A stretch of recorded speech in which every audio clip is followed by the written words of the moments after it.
Okay, we're going to talk about now award letters. We're going to go now to this section here where we talk about from your syllabus the award letter review. Okay, so I've got a sample award letter that I want you to take a peek at, and this is one of the students within the network that I'm certified through. My counseling staff and I gave careful consideration. This was back in 2009-2010 academic year.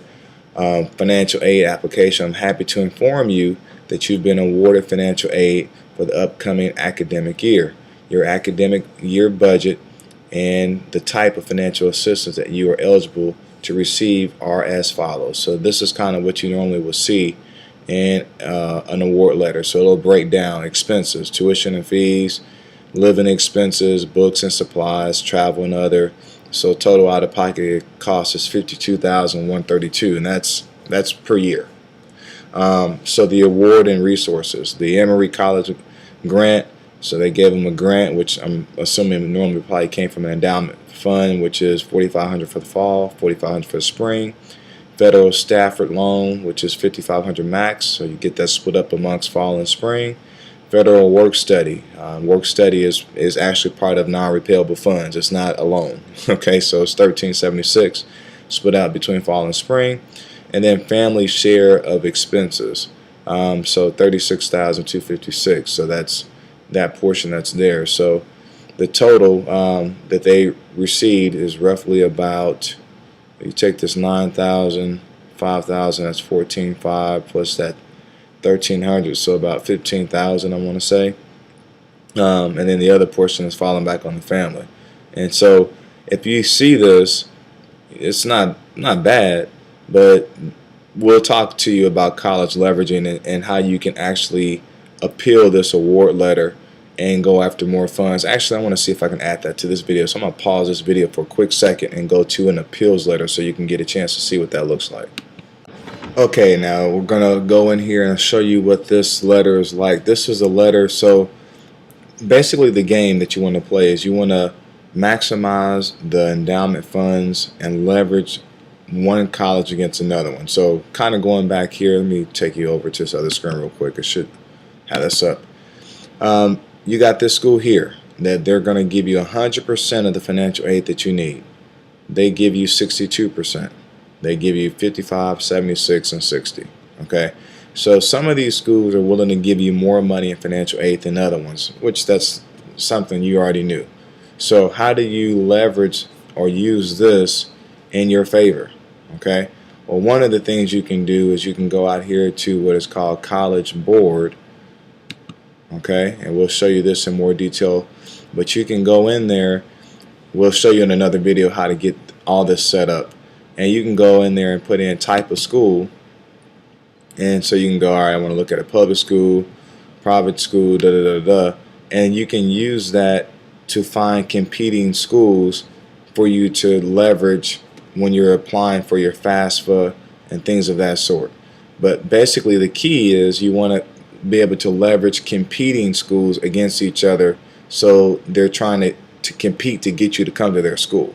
Okay, and so once you get through this, and again we'll do another video on that in more detail, then when you get your award letter, you can be able to dispute that or make an appeal. Okay, and so your appeal could be once you get other colleges that are competing colleges and they give you more money than the primary school you really want to go to, then you can write letters like this. This is just a sample one. I personally want to thank you for your quick response to my application for financial aid at the University of XYZ.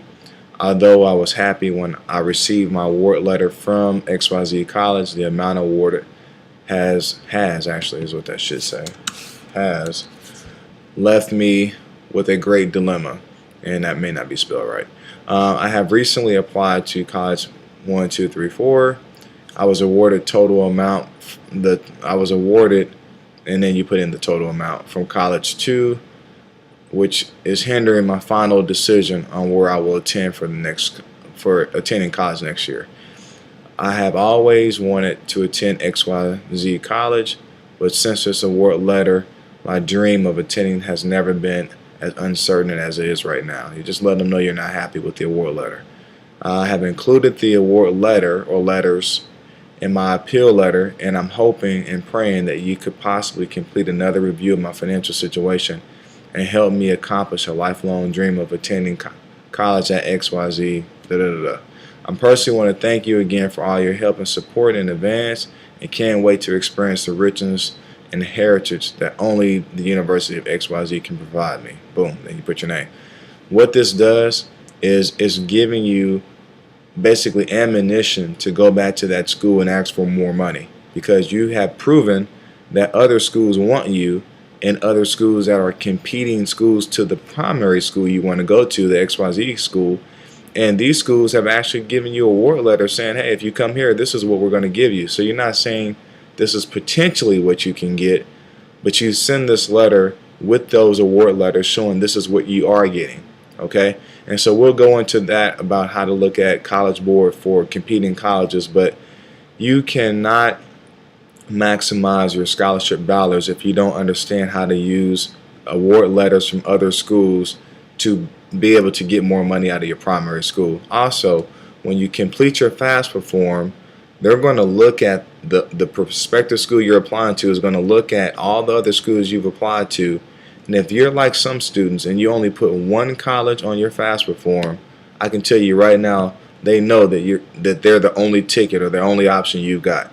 And that is the worst thing you could ever do when it comes to going after financial aid at any school. So we want to give you more training on this. We can coach you more on this, but this is important to understand that college leveraging is where you can maximize how much you can get out of a college.